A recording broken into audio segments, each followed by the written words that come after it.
பொருளோடு புகழைத் தந்து போற்றிடும் வாழ்வைத் தந்து வருங்காலம் அனைத்தும் செல்வம் வரும் காலம் ஆக்கி வைத்து பெருமைகள் வழங்க வேண்டும், பேரருள் கூட்ட வேண்டும். அருள்மிகு குருவே, உன்னை அடிபணிந்து வணங்குகின்றேன். வருடம் ஓர் ராசி வீதம் வட்டமாய் சுழன்று வந்தே தருகிற பலனை நாங்கள் தங்கமாய் ஏற்றுக்கொள்வோம்.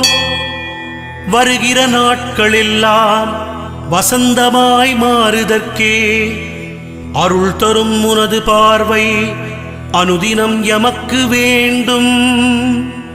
குருவே, நீ பார்த்தால் போதும் கோடியாய் நன்மை சேரும்.